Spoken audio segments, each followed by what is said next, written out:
Hello, and welcome to Mapping the College Audition, a podcast where we explore the landscape of the college theater world and try to demystify this daunting audition process. I'm your host, Charlie Murphy, director of MTCA, that's Musical Theater College Auditions, and today we have a great entrepreneurial show lined up for you. Like I said, entrepreneurial. That was my voice and speech training for you, Meghan. Thank you. Today we get with Eric Weiss, we get into Emerson, and we talk a little bit about the entrepreneurial spirit of Emerson students.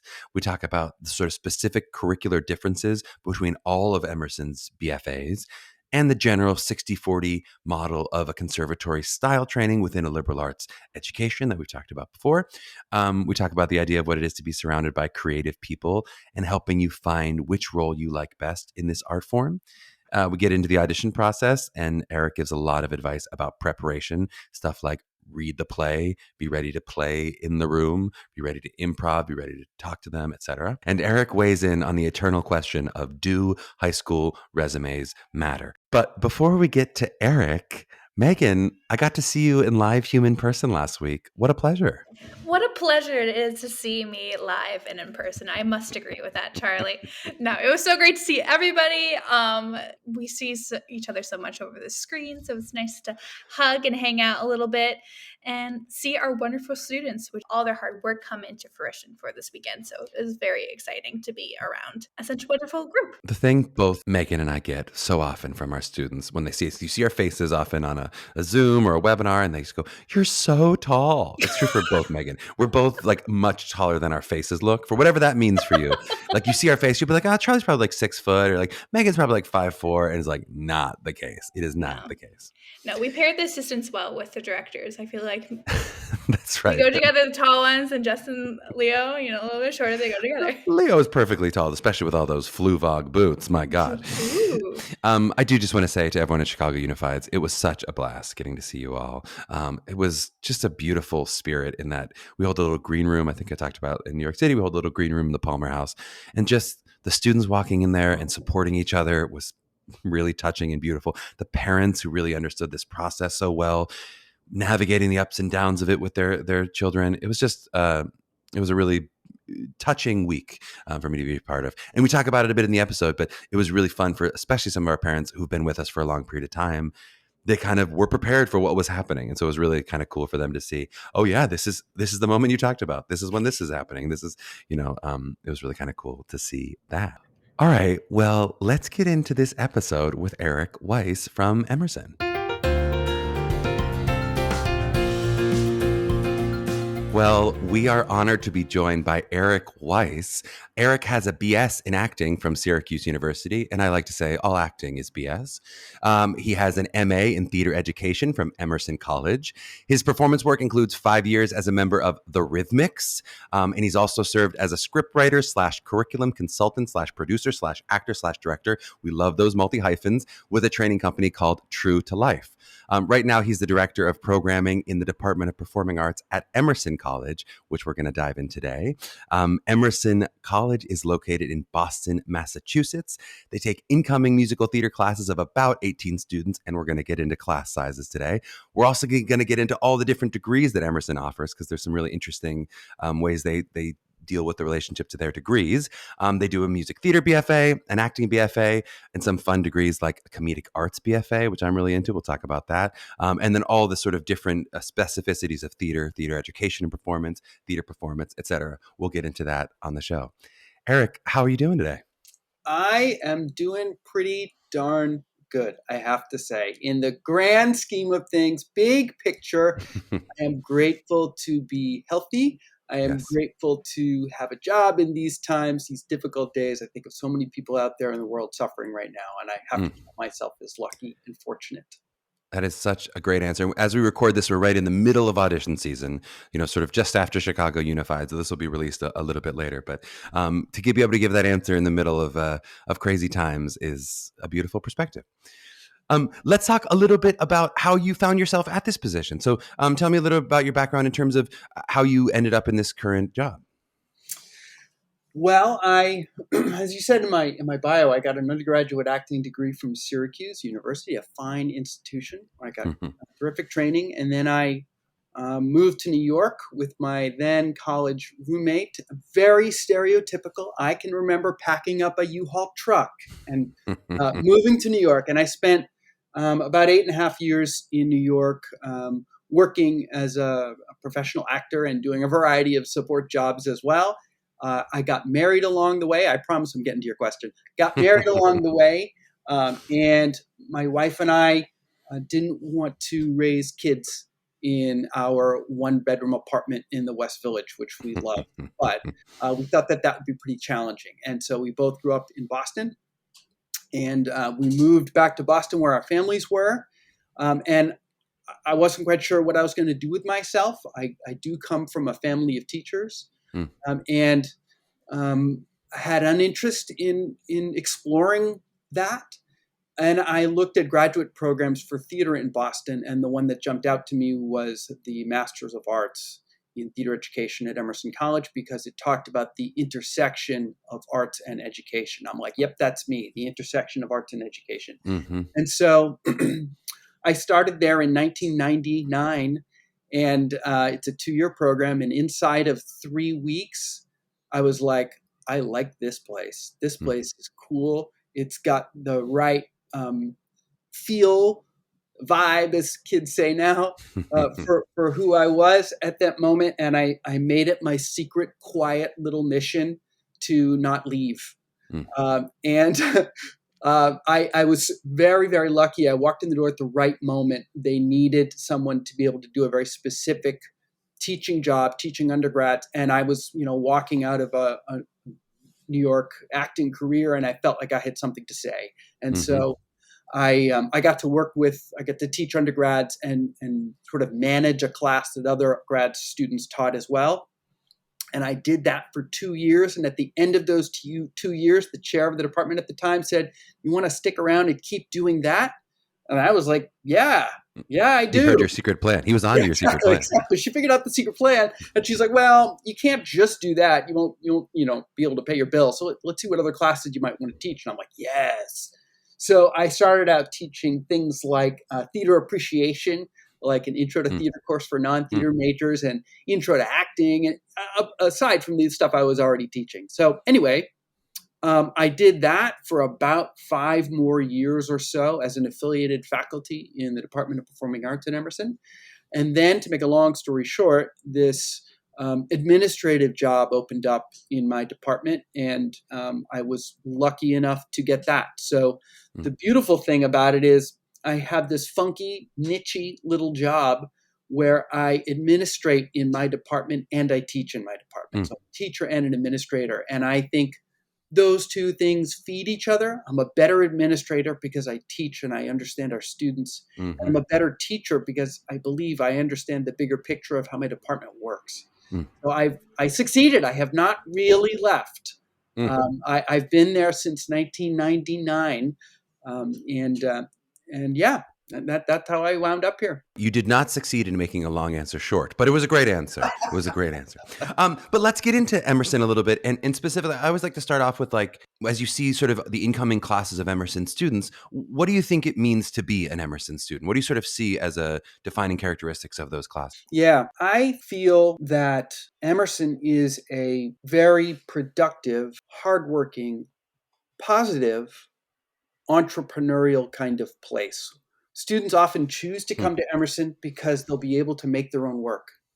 We have an incredibly active student theater scene at Emerson with 20 or so student organizations devoted to performance production of some kind. So that's a cappella groups, dance companies, comedy troupes.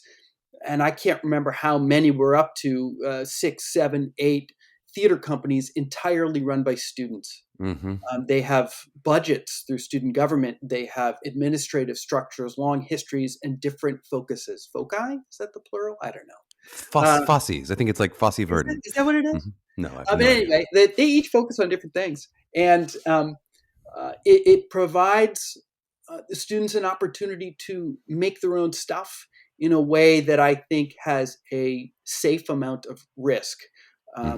The New York Times is not coming to review them. They can try stuff, they can learn, they can experiment, they can explore. And that's outside of all of the main stage stuff in our classes and all of that. Mm-hmm. So I think that's one of the things that makes us who we are. And if we get specifically into the training, so let's say I do come in, I've been admitted because I have that entrepreneurial spirit and I'm creative and I want to play and all those beautiful things.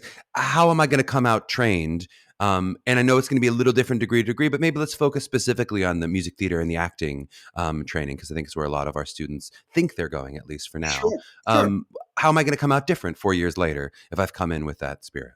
Sure. So to fully answer that question, I have to walk you through the 4 performance majors that we have and what Please makes do. them the same or different. So, like I said, 4 majors devoted to performers, 3 of which you can apply to directly, and 1 of which you can potentially move into during your time at Emerson. So, the 3 you can apply to directly are a BFA in musical theater, a BFA in theater and performance, and a BFA in theater education and performance. Mm-hmm. And those 3 programs share the same acting training, basically, for the first 2 years. I'm simplifying this a little bit, sure, but that's basically true.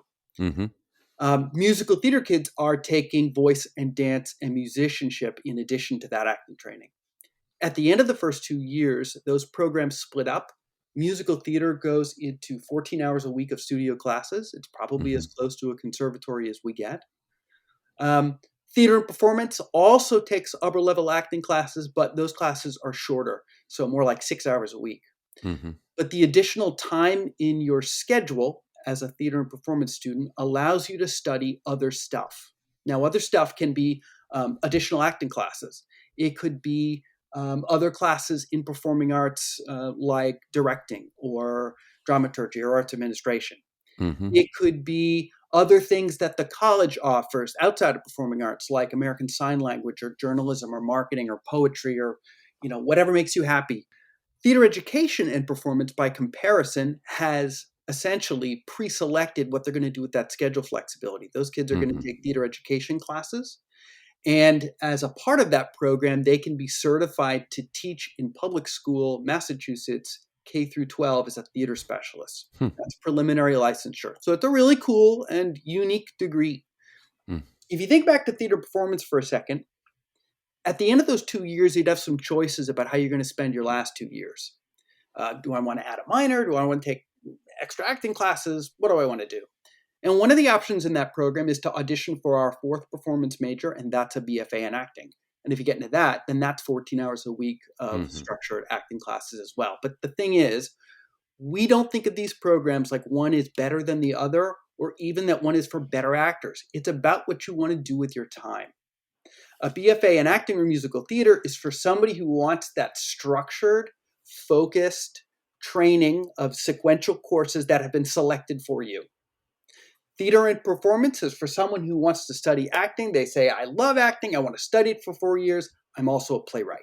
I want to take classes on that. And both of those are viable answers to the professional industry. I want to focus on one thing. I want to be multiple things. I'll add, theater education and performance is for a teaching artist. It's for someone who wants to ride that line between acting training and teacher training.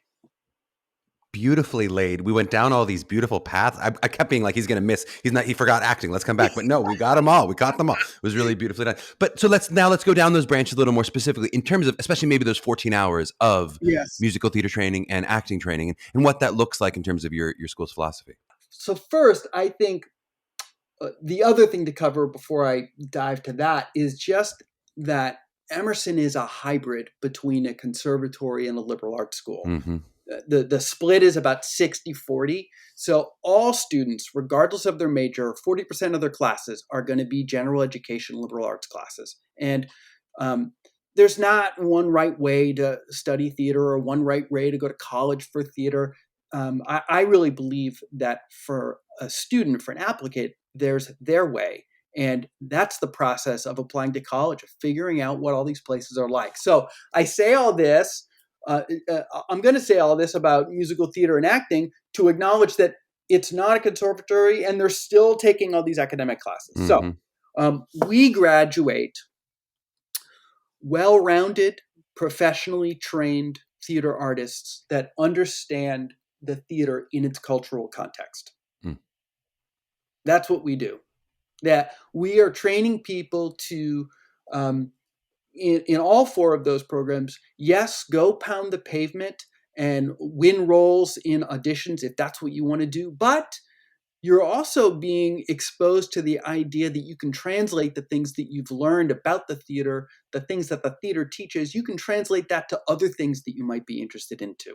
And that's okay. And just to be clarify for the listeners at home, the 60-40 means 60% theater and 40% outside classes. Yeah. Yes, that's right. It's really like 60% theater classes or electives, depending on your major, and 40% general education classes. And how many of your students? So obviously now the possibility of a minor, maybe even the possibility of a double major exists with the 60-40. How many of your students, let's say, who do the BFA acting or BFA musical theater, especially with those additional credits, how many of those do pursue a minor outside the school? I would say a reasonable number. The part of the reason why we've structured these programs the way we have is that theater and performance is a program that includes automatically enough elective credits to add a minor. So part of my answer is, well, we have an acting program that has that kind of flexibility. It's theater and performance. If you're in BFA acting, you need to be able to create some electives for yourself, which lots of students do and can do by bringing in AP classes, or dual enrollment classes, testing out of our 4-credit math requirements. So there are ways of creating electives for yourself and adding a minor. So I would say, I don't know what the exact stat is, but it's not an unusual thing. And for theater and performance, I'd say it's even more common than that. Even musical theater, if you can create some electives for yourself, students do add minors in that program too. And then for the music theater program specifically, do you feel like of the 3 disciplines of musical theater, there is a focus? Do you feel like we're more acting-based musical theater? We really focus on the music. We're really strong in dance. Is there one more that floats up more than the others? Yeah, I would say that asking me in this moment right now, I would say acting and vocal are still the 2 that carry more weight. Now, I can just feel students, across the land listening to this podcast being like, oh, they don't care about dance. No, that's not what I said. They take dance every semester for 4 years. Our students do. We're always looking for ways that we can strengthen what we do, always looking for ways where we can expand on what we do. And we're in the process of doing that and adding more dance to what we already offer. But if you ask me right now, I would still say that acting and vocal are the 2 that spend more curricular time. I love it. And that's a very honest answer. And I feel like it's the question that many professors are least excited to answer. Because I was going to go, all three were mostly dance and acting and music, all focused, all together. Well, here's the thing. Again, we're not a conservatory. And I have there's no judgment in that at all. It's just about being honest about who we are. And if you're going to take academic classes and those things are real, well, you can't be in classes 17 hours a day. That's right. You have to give up some stuff, right? So I would say in terms of the amount of time spent in class, it's not as heavy in dance as it would be at a conservatory where they can take dance, 5 days a week. Yep. So that it's about students finding the places that have the right mix of stuff for them. It's beautifully said. Let's talk a little more about the outside of the theater program part of Emerson in terms of so maybe if I'm not in the school specifically for theater, what else am I getting? You talked a little bit about some of the groups that I can join and certainly some of the outside educational classes, but what else would be a reason I'd be excited to join Emerson? Well, I would say the things that I've said about performing arts are true for the rest of the college. Obviously, my knowledge base is much more deeply rooted in my department, but we're an arts and communications school. So even the academic classes that you're going to be taking with other creative people. So they're going to be filmmakers, they're going to be writers, a lot of stuff like that. We certainly have other programs, communication studies and communication disorders. So all worthy programs, all that I'm not the expert on. But I think that it's a hallmark of our school that there's a lot of people there that like to make stuff. And if you view those people as your collaborators, your future collaborators, it's a wonderful place to work with kids that are learning to make films.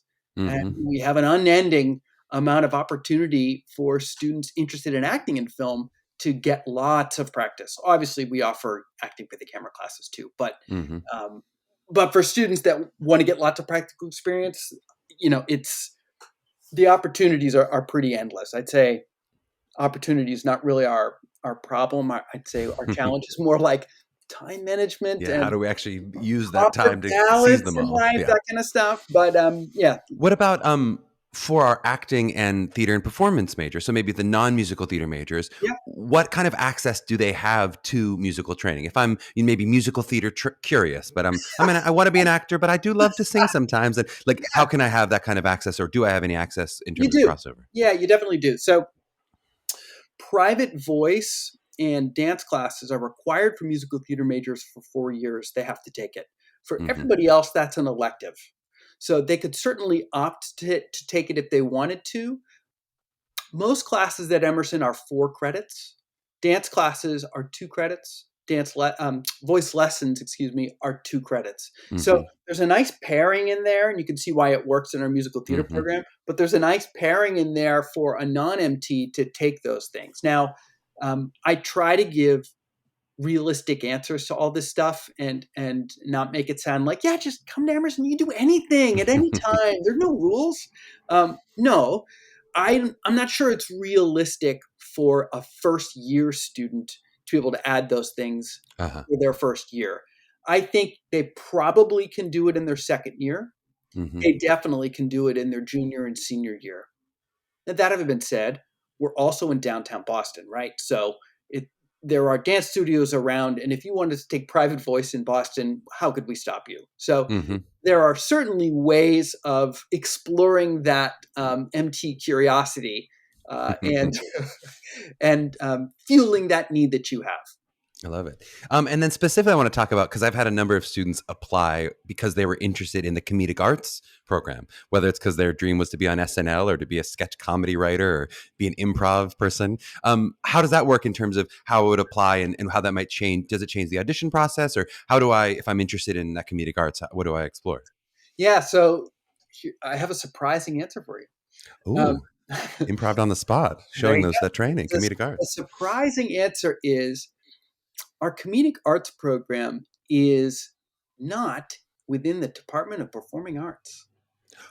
Shock, surprise. I know. It's a unique standalone major that lives in the School of the Arts. So the School of the Arts covers visual media arts, our film program, and performing arts, right?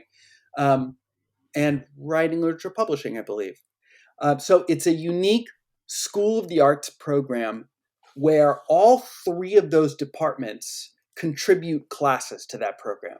So it's for people interested in being comedic performers, yes, but also comedic producers or comedic writers. So writing, literature, publishing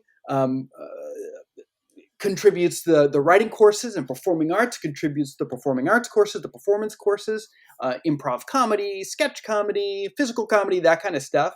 And then visual media arts contributes the production courses, right?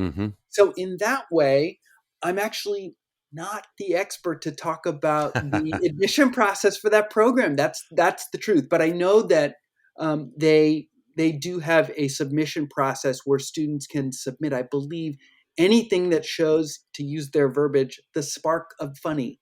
So whether that's performance video or written, they bring that in, assess that, and that's part of that application process. But beyond that, I have to say I'm not the expert.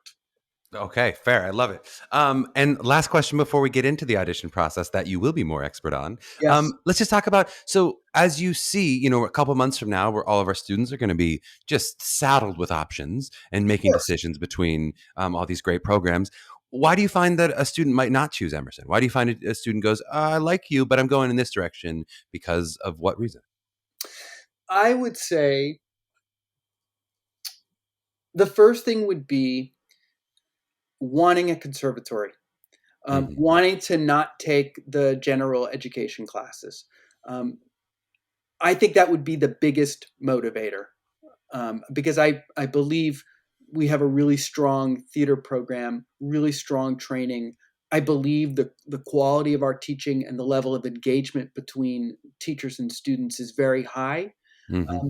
But it doesn't mean that you're in an acting class every day of the week. Might be Mm-hmm. 2 days a week, might be 3 days a week, but it might not be every day. And I think for Mm-hmm. some students, when they're envisioning getting training in college, um, they're thinking of a more conservatory feel where they're in acting classes every day. Mm-hmm. Like I said, we offer a ton of theater classes. Our students take tons of theater classes, but it's not being in an acting class every day necessarily. Yep.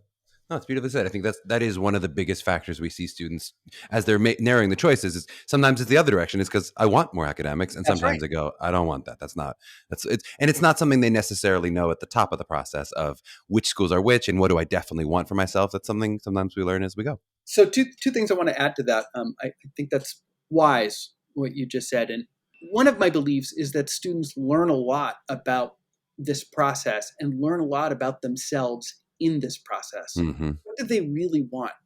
What is most important for them to have? I think lots of people start out in musical theater because it's a more mainstream art form. And I think that pulls people into an interest in theater. And then they realize, oh, you know what? Actually, that's the thing I want to do. I just want to be involved in making that art form. It doesn't have to be musical theater. And that's why they often wind up in our theater and performance program, because there's flexibility in there. They can figure out who they are, which is, by the way, part of the reason of having a program like that allows them to explore it a bit for a couple of years before settling on maybe where they want to be. And then I'll end this part of it, I think, with a brief story. I had a student, must be about 10 years ago, who was in my first year class that I was teaching, and she told me she was going to transfer out of Emerson. And I'm not a person to pressure anybody, so okay, that's fine. But I was interested in what her reasoning was, and I asked her, and she said, "Well, you only have 2 levels of French." And I was like, "Okay, yeah, that's true. We only have 2 levels of French." But later I realized that would have been an easy phone call to admission. Mm-hmm. More than 2 levels of French is the deal breaker for you. You got to find that out in advance. Mm-hmm. Because I think, moving, transferring, all that stuff is no joke. Mm-hmm. So I believe students have to prioritize for themselves what are the things that they really, really have to have, and figure out if the place that they're going to go has those things, or what can they let go of, in service of getting this over here. And maybe they just need to download Duolingo and get a little bit more French that way. Right. I mean, that would work too. Well, awesome. We will cue to a little break. We'll pay some bills. And when we get back, we're going to talk with Eric about the audition/admission process for Emerson. Well, we are back with Eric Weiss, and we're going to talk a little about the audition for Emerson. So I'm going to ask you a difficult question, Eric. I'm ready. Which is just, in short, what do you think makes a great audition for you? Wow.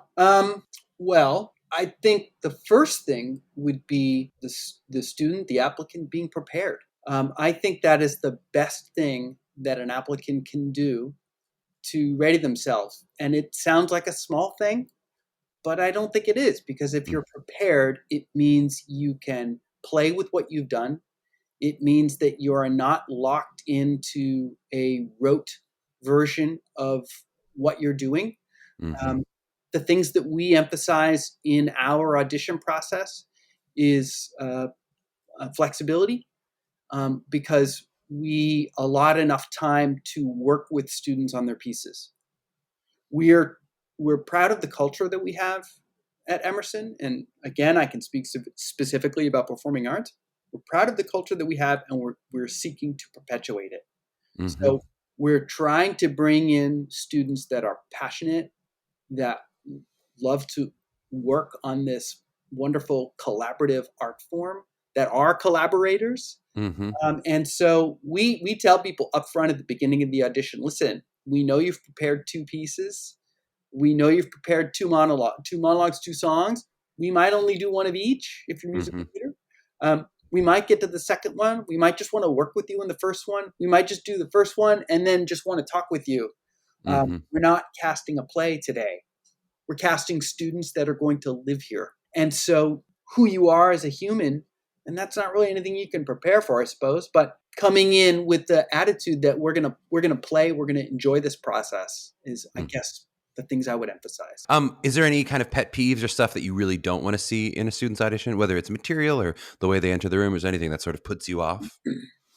A lack of preparation is on a human level understanding, but we do want people to be prepared. And what would that look like? You mean like someone walking in and their monologue's not memorized or their sheet music doesn't make sense? Yeah, I mean, yeah, that's right. Their monologue's not memorized. I mean, listen, anybody can go up on a line, and that doesn't really throw us. Somebody goes up on a line, well, yeah, okay, let's do it again, whatever. But not having read the play, want to read the play, stuff like that, I would say. Also, I think being able to play with the piece is a sign that you're ready.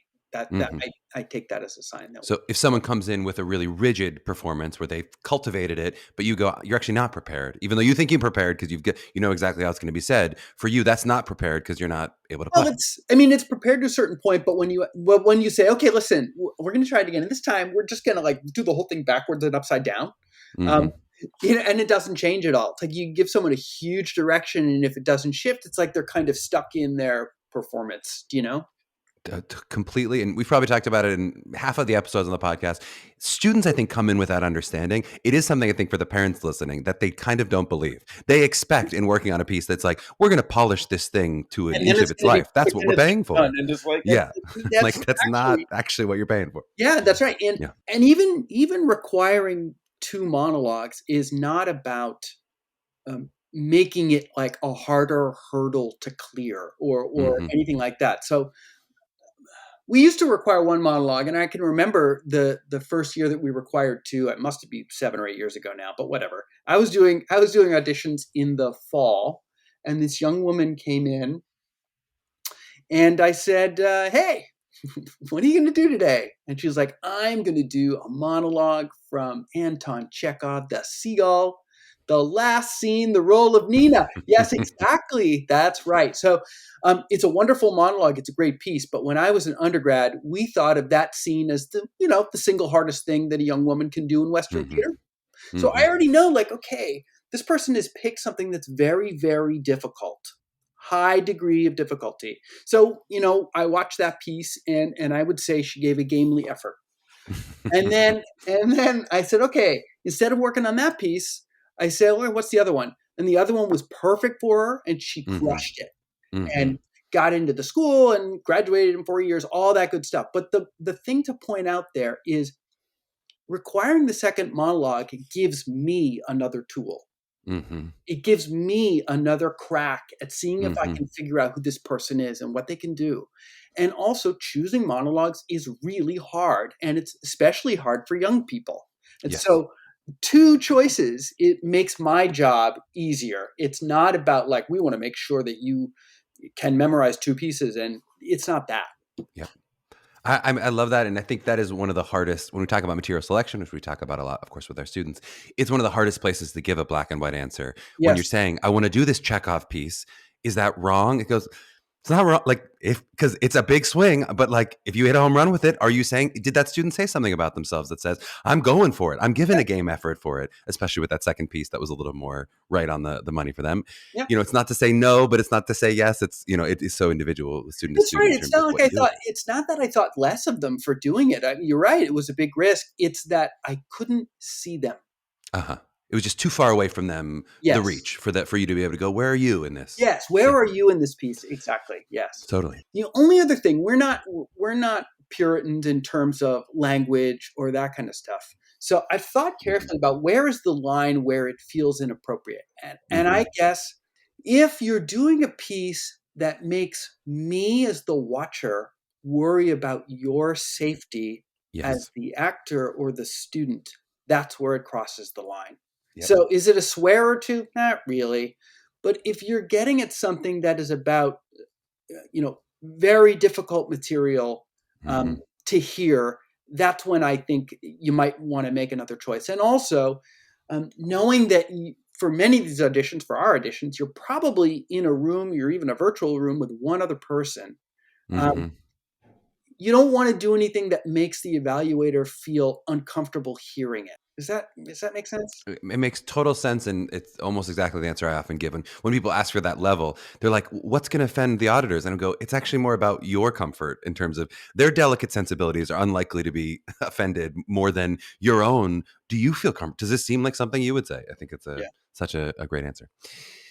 What about how do these answers change if we talk about pre-screens or we're talking about virtual auditions here? So in an audition, maybe let's start with any kind of video audition or a pre-screen audition. How does that change in terms of you seeing a video where you don't get to interact? And then we can maybe get into how does it change just in a virtual format in terms of you're still live, you're playing around, but now you're not in the room with the energy of them.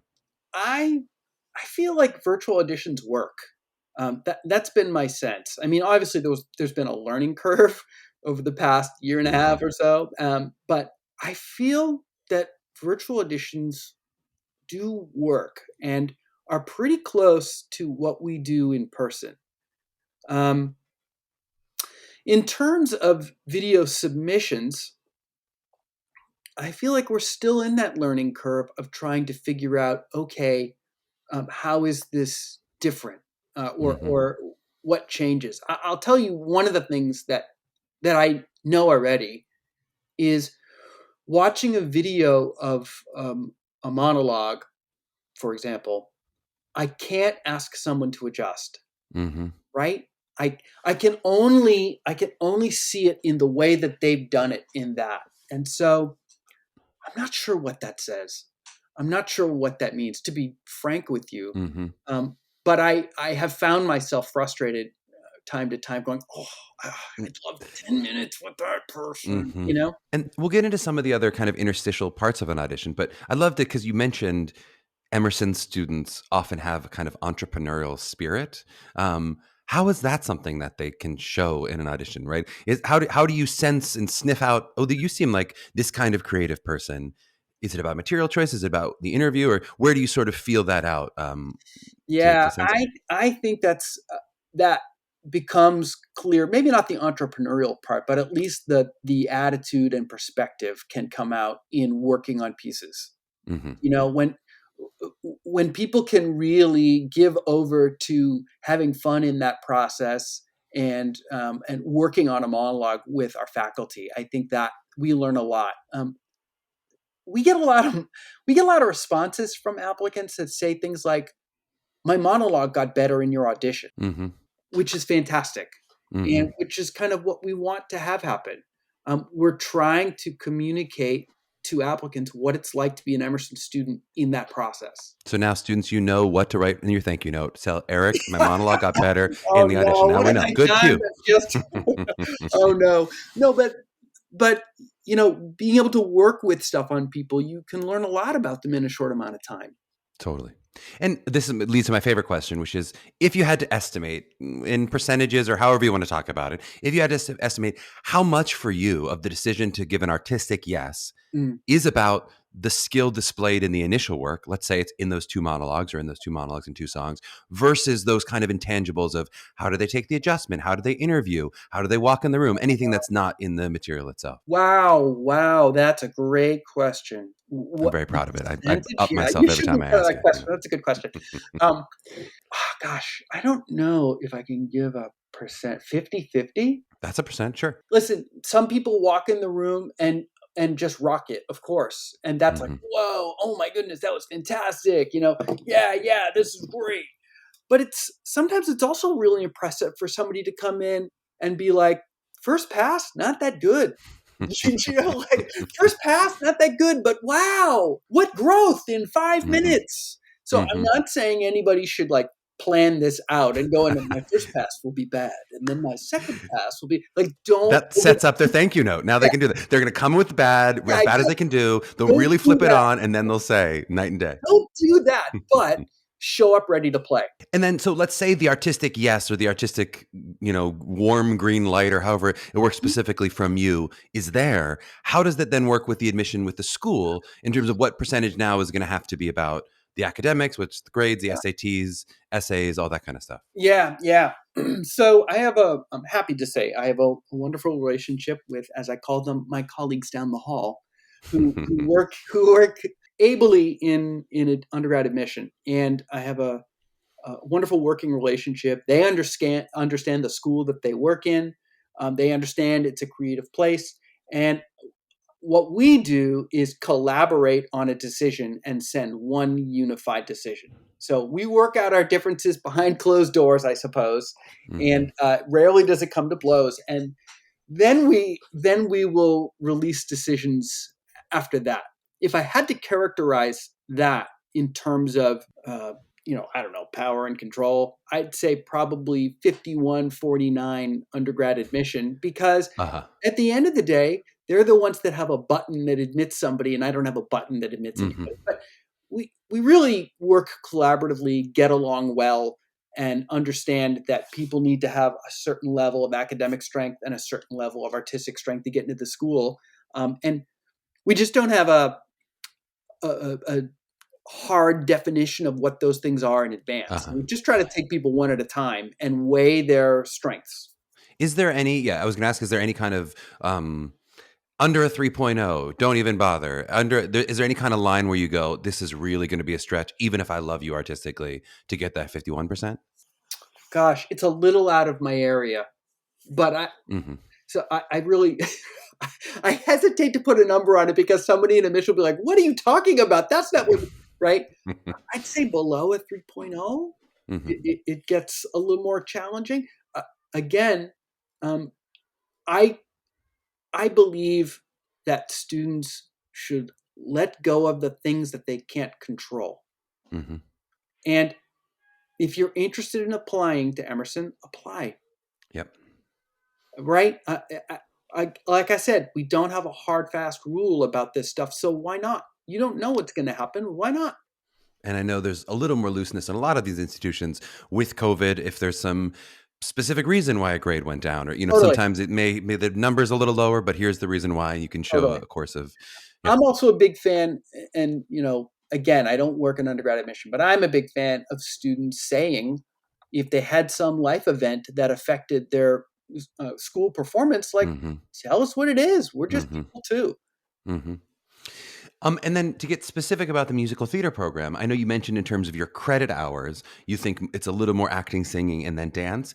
In terms of admission, how are those weighed? Are they weighed holistically? Do you get two different scores for acting and musical theater? How does it work in terms of what actually admits you? Great. Yes. So for musical theater, you get 3 scores: acting, dance, vocal. Vocal includes a musicianship component that we conduct in the audition. Those things get weighed. We give all performing arts applicants an end of the day grade. So you get 1 for your audition, and then we factor in another one for things like musical theater, where there's 3 scores. And then we bring that to undergrad admission.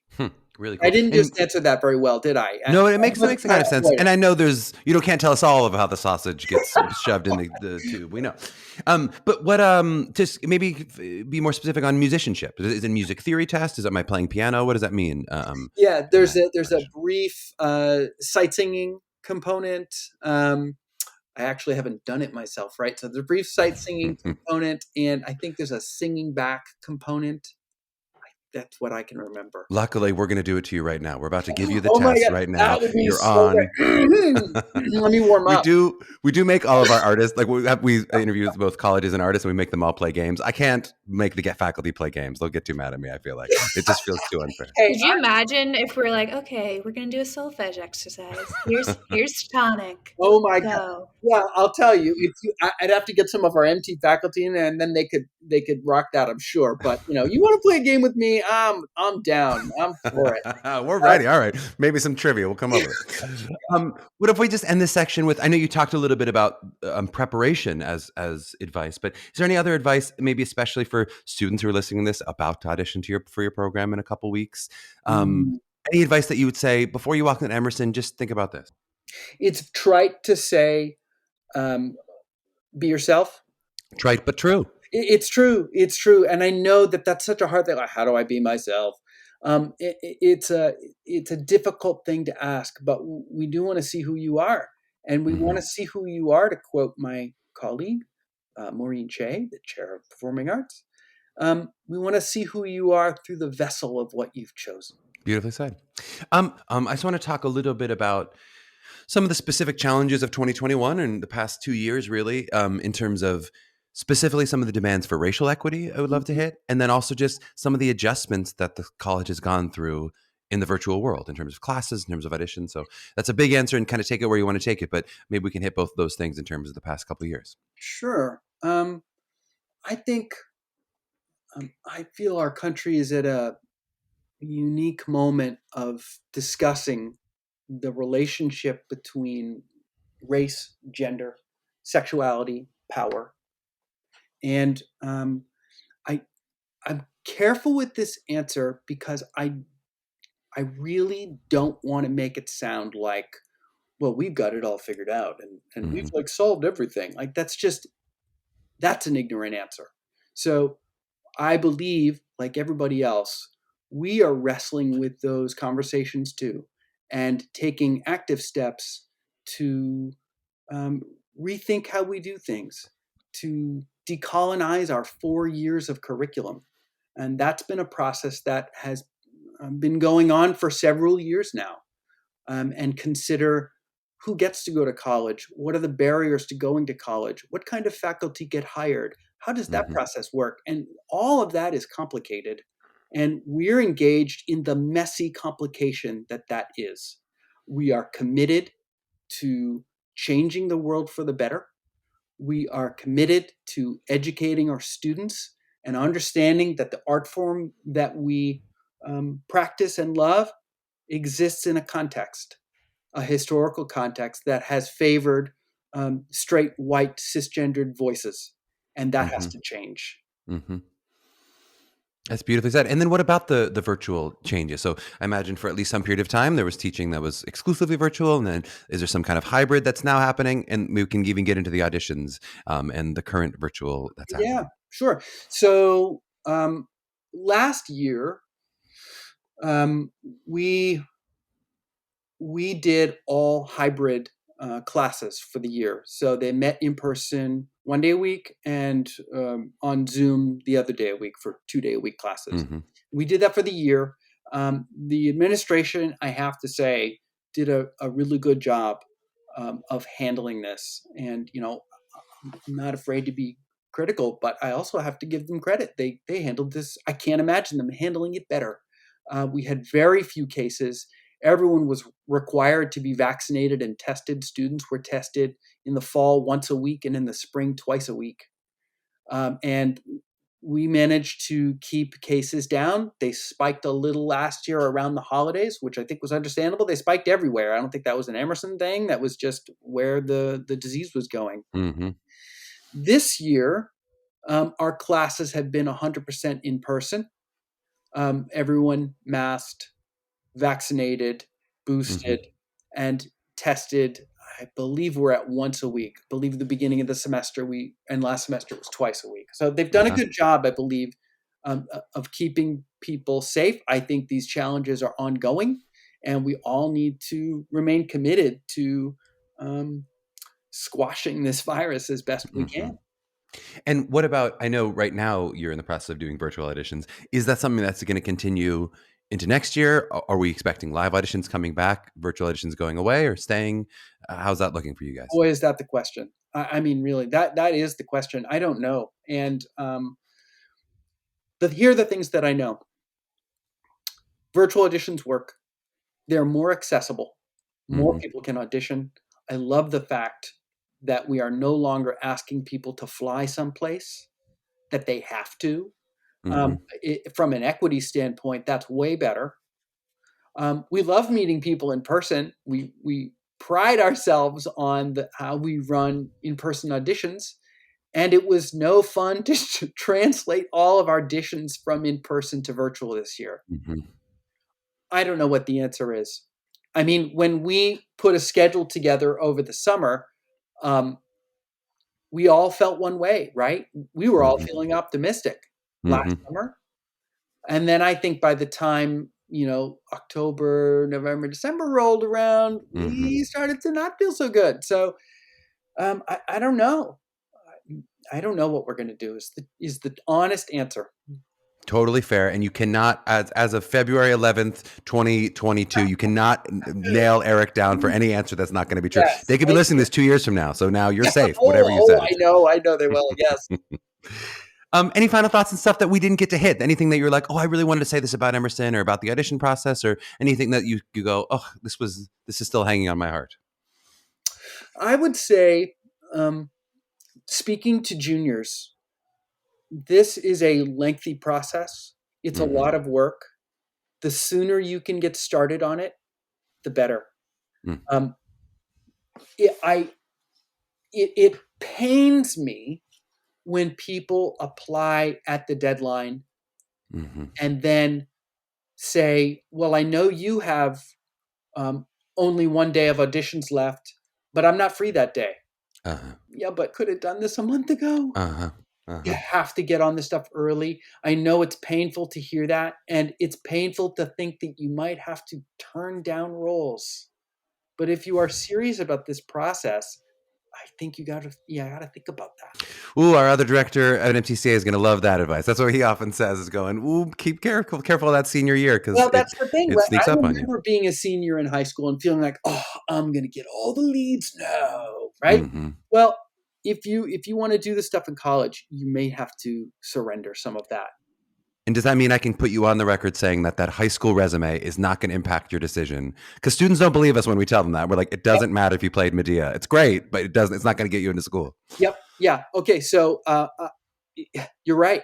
It doesn't matter. We have no way of putting a high school student's resume in context. I don't know what it means. We don't know if you went to a high school that had 40,000 students and $1 million budget for shows, or you went to a one-room schoolroom that did one show every other year. I have no idea. We're interested in meeting you and figuring out who you are in the room. Your resume is not a big part of it. Well, I'd say it's almost no part of it. So why in the heck do you require a resume? Let me tell you why.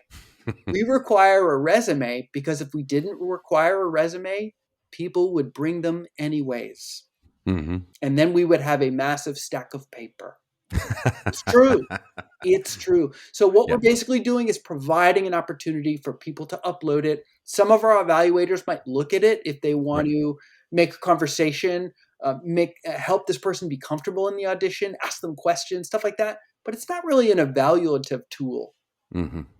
I love it. Okay, Eric, you've successfully confirmed all of the things that we want you to confirm today on the pod. It was such a pleasure getting to chat with you, truly. If people wanted to learn a little more about Emerson, where would you want to direct them in terms of website, social media, et cetera? Yeah, if you go to our website, you can search majors and look at the majors that we offer. You can look at Emerson Stage, which is the producing area of the Department of Performing Arts. It's run like a professional regional theater. You can look at that, look at the season, look at photos, that kind of stuff. We have an email for asking questions about this process. It's PA for Performing Arts, PA_artistic review at emerson.edu. PA_artistic review at emerson.edu. And then I would say we do performing arts focused admission events led by our current students. 2 to 4 days a week.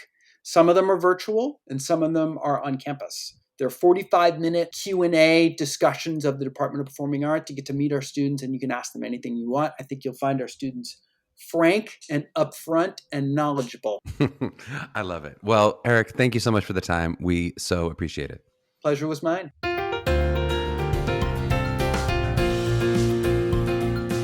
Hey now.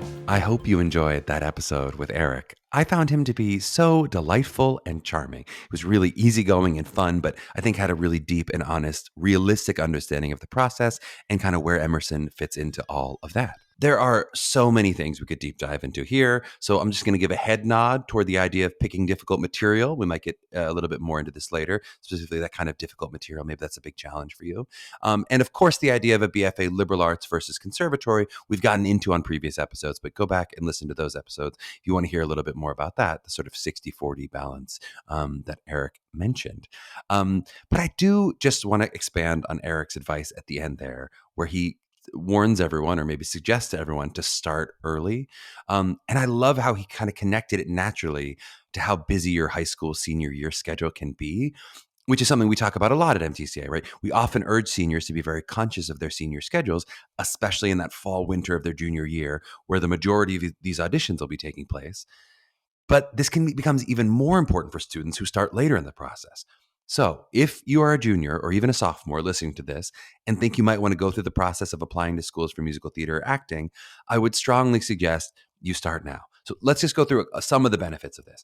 Starting early, it allows you to make a strong game plan for your year. When we first meet with students, we really help them map out the process, where they are now and where they want to be come pre-screen season, audition season, final decision season, etc. It also actually allows you to do more commitments in your spring, summer, fall, since you're able to make a plan to accomplish those goals. If we meet you as a junior or an underclass person, we're going to really encourage you to participate in a lot of high school activities, whether it's choir or whether it's school plays, as you slowly weave your college prep process into your timeline. This allows you to avoid having the panic of preparing pre-screens and doing applications and researching schools all in one big chunk. It allows you to actually spread that out and do it more comfortably. It also, and maybe this is my favorite thing, allows you to make artistic growth as you learn about the process and have that artistic growth fuel your strategic and organizational success. So Eric mentioned how students often learn about what they want through engaging in the process. I could not agree more with this. When we start with a student, we often ask them to outline what their goals are for a school, or sometimes we'll go as far as to have them try to articulate a mission statement for this process of what they're looking for in a college experience. Well, at 16 and 17, you might not have all this fully thought out. You may not have it all figured out quite yet, right? Do you know all the answers about where you want to fit in the BFA conservatory, BFA liberal art, audition-based BA, non-audition BA spectrum? Do you know everything about what you want from a discipline perspective, about acting, musical theater, which focuses of musical theater, vocal performance, other artistic pursuits? Of course, some students know exactly what they want and it doesn't change. But for many students, the process itself teaches them more about what makes sense for them in a collegiate experience. And if you can go through part of that process before you hit the summer of your senior year, it allows you to make much easier adjustments to your school lists and your auditions, as opposed to trying to make those frantic adjustments right up against the deadlines, like Eric mentioned, which can make the process much more difficult and might mean you missing out on some schools that you didn't even know were going to eventually become favorites for you. And I think perhaps the biggest reason for most people to start early is just stress. As we see with so many of our families who just went through unifieds, the ones who started, let's say, at least a year ago, which would be like the February of their junior year, seem to be having an absolute blast. They come into our green rooms and they tell us, "Oh my God, this is so much fun. We did this, we did this. Oh, we were ready for this," right? Sometimes they'll tell us, "Oh, your mock audition, that was still the hardest audition I had to do." We always go, "Yes, that means you are prepared in every way possible," right? They're ready to play in their auditions. They're ready for curveballs that may come at them. And sometimes they go, "Whoop, that was a curveball. I knew it was coming," and it did come, right? And they actually enjoy the audition season because they are prepared for it. And we see every year that families who didn't prepare for what's coming, maybe they weren't able to use a service like MTCA, or maybe they didn't fully research the process and kind of know what they're up for, they end up juggling so many balls come audition season. We see them at the Palmer House in Chicago. We see them in New York City, and they look so stressed out. And it does end up affecting their artistic work. Of course it does, right? There is no way to do this process without it being hard, but it can definitely be much, much less stressful if you start early and really prepare yourself for what is to come. So I could go on with the many benefits of starting early, but I know many of you listening are already part of the choir that I am preaching to. And if you do happen to be a younger student listening to this, I would just advise you to begin your preparation now. If that's with a consultation with MTCA, that's fantastic. If it's something you want to begin on your own, we totally respect that too. But don't wait. Really dive in and let yourself prepare for what's coming. And MTCA family and friends, if you have younger friends you're thinking of recommending to us, because we always rely a lot on referrals, please do them a favor by passing along that info sooner rather than later and help encourage them to meet us early. It doesn't mean there needs to be necessarily heavy artistic work happening immediately, but to at least begin the organizational process will be a big boon to those families. Well, if you enjoyed this episode and perhaps found it a big boon to your process and you want to hear more, hit that subscribe button. We'd also appreciate you if you were to rate and review us where you found us. I suggest 5 stars if you rocked your first audition and an ironic 5 stars if you purposely tanked it to improve your thank you note credibility. You can also reach out to us with questions for the pod at mailbag@mappingthecollegeaudition.com, or reach out to me and Meghan directly and maybe give us a little sweet follow on the social medias. I'm at Charmer7 and Meghan is at Meghan Marie 2014. If you're interested in working with MTCA for help with your individual preparation for your college audition journey, which you're beginning early, please check us out at mtcollegeauditions.com. You can also follow us at Musical Theater College Auditions and at Tweet MTCA on Twitter. To my young artists out there mapping their journeys, don't try to replace college with Duolingo. I was just kidding. We'll see you next week.